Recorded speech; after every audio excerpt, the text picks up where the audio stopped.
Le site des impôts est ouvert. Vous avez jusqu'au 30 mai en Isère pour faire votre déclaration de revenus avec, comme nouveauté, la possibilité de la faire depuis une application sur votre smartphone. Et avant que la chasse soit ouverte, les chasseurs effectuent comme à chaque printemps le comptage des cerfs pour établir les quotas à éliminer. Lui, c'est son livre qui est ouvert à la vente. Antoine Gentil est à l'origine du projet Starter qui donne une seconde chance à des enfants à la marge du système scolaire, est notre invité.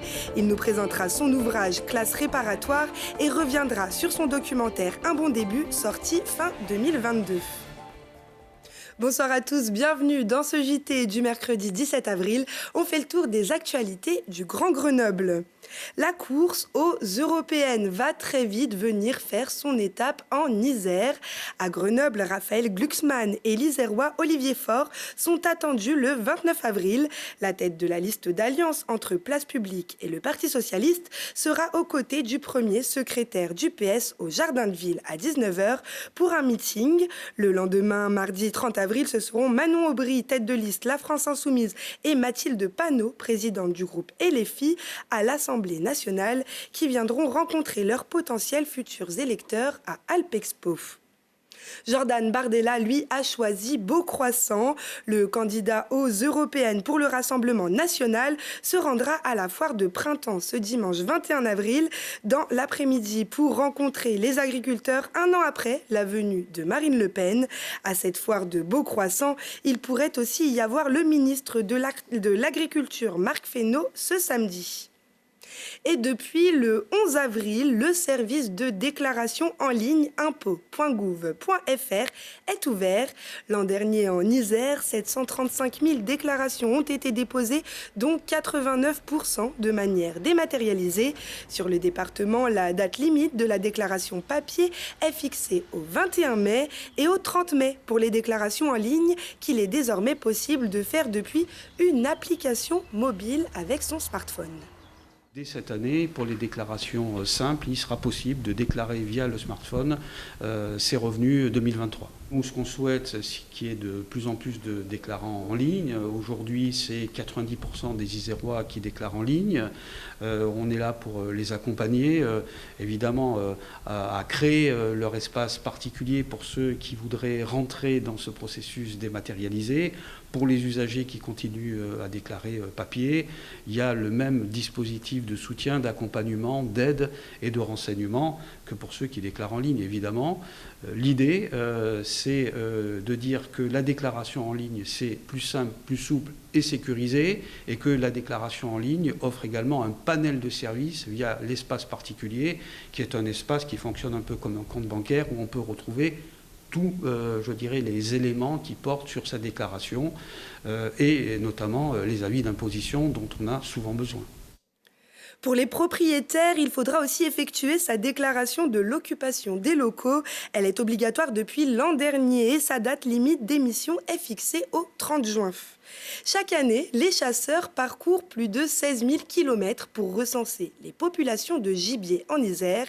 Avec son protocole précis, les données récoltées permettent ensuite de réguler les populations.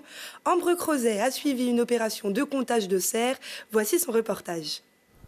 L'œil à l'affût, à la recherche de la moindre silhouette de cerf dans les forêts du Vercors.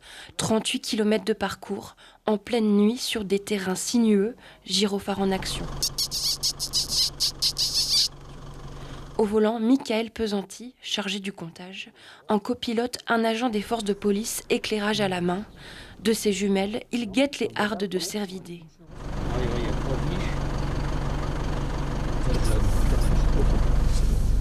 Ça fait 3 et là ça fait 7.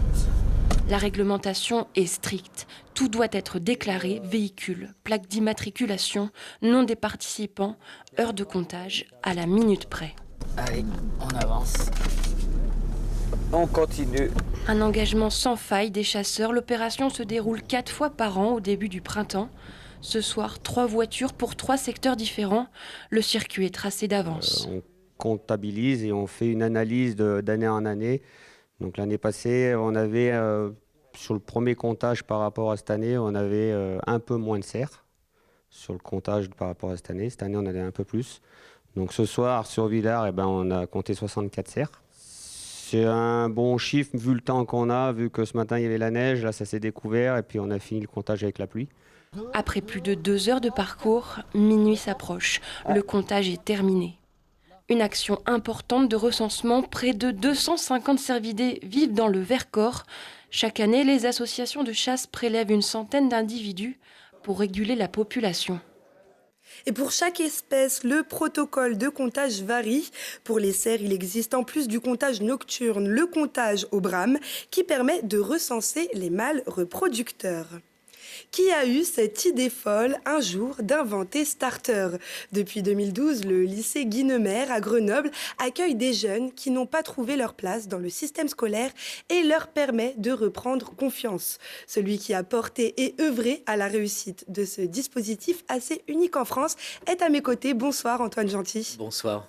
Les éditions presse universitaires de Grenoble sortent ces jours-ci votre livre Classe réparatoire. Votre travail, on l'avait déjà un peu découvert il y a 2 ans dans un documentaire Un bon début de Agnès et Chabi Molia. Vous n'êtes pas un enseignant comme les autres, vous avez commencé à travailler avec les détenus de la maison d'arrêt de Vars et puis vous vous êtes tourné vers ces jeunes vers qui l'école ordinaire ne se tournait plus. Pourquoi ? Avant de travailler à la maison d'arrêt, j'ai aussi travaillé au sein du CODAS, qui est une association grenobloise qui accueille entre autres des adolescents placés dans le cadre de la protection de l'enfance. Et du coup, c'est un public qui me fascine en effet, qui m'intéresse depuis très longtemps en tant qu'enseignant et surtout dans l'idée de pouvoir autour d'adolescents et d'enfants dans la grande vulnérabilité travailler les uns avec les autres. Et ces jeunes, ils sont accueillis sur quels critères chaque année? Il y en a une quinzaine qui sont accueillis. Oui, on accueille d'abord, premier critère, la mixité, parce que c'est très très important. On est très fiers dès la création de Starter en 2012 d'avoir mis en place cette mixité pour pas invisibiliser les filles qui font parfois moins de bruit que les garçons, mais qui ont autant de vulnérabilité psychosociale que les autres. Et puis ensuite, l'idée en effet, ça a été d'aller chercher les enfants les plus éprouvés socialement et psychologiquement. Donc on a mis en place des critères de recrutement en travaillant avec nos partenaires à aller chercher, alors je le dis très vite, des enfants qui vont être abandonnés, des enfants qui vont être victimes de violences, des enfants qui ont des parcours d'errance, des enfants sous emprise délinquante, des enfants polis exclus de l'éducation nationale, sachant qu'il faut en tout cas, c'est ce qu'on défend avec l'académie et l'équipe Starter, savoir qu'un enfant qui est dans le passage à l'acte, dans des attitudes d'opposition, c'est un enfant qui va pas mal, qui va pas bien et qui a du coup besoin qu'on l'entoure et qu'on le prenne en charge de façon collective, ce qui ne veut pas dire qu'on ne met pas en place d'autorité, évidemment, mais ça veut dire aussi qu'on s'occupe de ce qui ne va pas.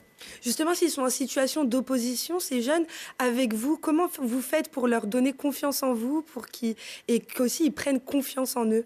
C'est un parcours, c'est un travail d'approche d'abord, parce qu'ils ne viennent pas comme ça. Et donc là actuellement, par exemple, je travaille à la rentrée prochaine avec déjà une bonne 50aine d'entretiens qui ont été faits, de rencontres du coup, d'aller vers... de travail avec la protection judiciaire de la jeunesse, l'aide sociale à l'enfance et puis des collègues de l'éducation nationale qui accompagnent des enfants, des familles également. Et on travaille comme ça par des entretiens au fait de les sécuriser. Et puis après, tout un travail de relations éducatives qui va être basé sur de l'hospitalité. Ça, c'est vraiment un terme essentiel. De l'empathie méthodologique, ça veut dire tout un travail pour essayer de comprendre le contexte de ces jeunes. C'est un travail d'analyse aussi. Et puis, tout ce qui va se jouer dans l'accueil et en particulier le travail au seuil de l'établissement, donc sur le lycée Guinemer à Grenoble. Mon premier poste de travail, c'est le portail. Et justement, ils reçoivent quoi comme cours au lycée ? Ensuite, ils font une année de 3e, donc ils reçoivent des cours, les cours qui permettent de couvrir l'ensemble du programme. Par contre, le nombre d'enseignants est réduit et on on fait en sorte du coup de casser un petit peu ce parcours classique avec, vous savez, les heures de cours qui se succèdent, la sonnerie, on change de professeur, etc. Non, nous, on a une organisation avec de la géométrie variable dans l'organisation pour pouvoir personnaliser autour de ces adolescents au maximum et aussi pouvoir proposer des dispositifs pédagogiques qui sont adaptés à leurs besoins de remédiation, parce que pour certains d'entre eux, depuis 3 ans, ils n'ont pas fréquenté l'école. Et vous avez dû rencontrer des jeunes qui ont plein d'histoires, tous très différentes. Écrire, est-ce que ça vous a permis d'analyser tout ça avec votre livre Classe réparatoire? Oui, ça m'a permis. Alors, le livre, en fait, prolonge quelque chose que je fais, parce qu'on ne peut pas travailler auprès des publics en difficulté sans écrire régulièrement pour comprendre et pour pouvoir analyser. Donc, ce travail d'analyse, en quelque sorte, je le fais régulièrement. Là, je l'ai organisé dans un livre et je me suis attelé aussi à prolonger ce que j'avais vécu avec le film Un bon début et l'accompagnement de ce film. J'ai accompagné plus de 100 séances du film avec des échanges magnifiques autour de cette question qui, je pense, concerne tout le monde, parce que qui n'a pas dans sa famille quelqu'un qui n'a pas trouvé sa place à l'école, et donc je me suis rendu compte que ça méritait de prolonger l'analyse et de l'organiser dans un livre, en gardant aussi cette envie de restituer l'expérience de ce qui se joue au quotidien, parce que c'est aussi très beau ce que je vis avec ces adolescents. Il y a quelque chose que montre le film et que je trouve aussi d'important à dire, c'est-à-dire que c'est des gosses très sensibles, de par leur vécu traumatique, souvent une finesse aussi de compréhension, d'analyse, d'émotion, qui fait que j'avais aussi envie de partager ce vécu-là, qui permet aussi de démonter aussi certains préjugés par rapport aux adolescents qui vont mal. Souvent, on a tendance à dire qu'ils sont perdus, que c'est des causes perdues. Voilà, moi, ça, c'est un terme que je déteste, et le livre humblement essaye de répondre à ça. Oui, et justement, le mal-être adolescent, il s'est accentué avec la crise du Covid-19. Vous le constatez aussi dans votre quotidien ? Oui, bien sûr. Alors, je pense que les crises multiples accentuent le mal-être adolescent. Il n'y a pas que la crise du Covid, hein. C'en est une. Et en effet, on vit dans une société, j'y reviens un petit peu dans le livre, de crises multiples. Et donc, être jeune aujourd'hui, grandir dans le monde aujourd'hui, c'est se dire qu'on grandit dans un monde avec des crises sanitaires, des crises géopolitiques, des crises environnementales. Et donc, on a aussi un devoir, quand on est dans une posture d'éducateur et d'enseignant, à aider les adolescents, à s'adresser à des adolescents qui sont aussi des êtres politiques dans le sens noble du terme, c'est-à-dire qu'on doit les aider à penser politiquement ce qui se joue, sans bien sûr les orienter, mais par contre on doit leur donner des clés pour qu'ils comprennent le monde dans lequel ils vivent, et c'est un monde traversé par des crises. Et ça serait un peu trivial de vous demander un taux de réussite, mais est-ce que tous les jeunes qui passent par Starter s'en sortent ? Non, tous ne s'en sortent pas, et ce serait. Et puis je combats cette idée qu'on peut sauver tout le monde quand on a un vécu existentiel traumatique, complexe. Je pense que il faut le dire, on passe peut-être sa vie à s'en remettre. Et donc, je pense qu'en effet, alors pour aller plus loin, pour certains adolescents, on les accompagne sur un parcours qui va les structurer et qui va faire qu'ils vont se réaliser. Et donc, ils vont trouver, par exemple, leur voie, parce qu'on travaille beaucoup à l'immersion professionnelle et l'orientation. Et on va avoir des jeunes, c'est magnifique, qui vont trouver le métier qui leur correspond, ou un environnement professionnel qui leur redonne confiance, et qui se lancent dans des parcours d'apprentissage ou dans des parcours de formation professionnelle et de scolarité exemplaires. Donc, on a parmi nos élèves ces parcours-là, et puis on a aussi des jeunes qui restent dans des grandes vulnérabilités, mais par contre, moi je pense que Starter est encore plus important pour ces adolescents-là, parce qu'on constitue pour eux un temps de structuration, un moment qui va pouvoir faire référence dans leur vie, et puis du coup, quand on a besoin d'appui, on sait qui appeler, on sait vers qui venir, trouver des conseils, et puis et voilà, c'est ce qu'on vérifie depuis 2012, puisque ça commence à faire quelques années. La force de Starter, c'est de créer ce parcours référence des jeunes qui n'ont jamais pris appui scolairement prennent appui pendant 1 an, puisque pour le coup, la vraie statistique qu'on peut défendre, c'est qu'on en a 15 au départ, 15 à l'arrivée tous les ans. Et ça, c'est très important parce que ça veut dire que ce chemin, ils le font, ça fait trace, ça fait histoire, et donc ensuite, on peut travailler à partir de là. Eh bien, merci beaucoup Antoine Gentil d'avoir été avec nous. Et c'est la fin de ce journal. Merci à tous de nous avoir suivis. Rendez-vous avec l'actu jeudi à 18h, puis toutes les heures. Excellente soirée à tous.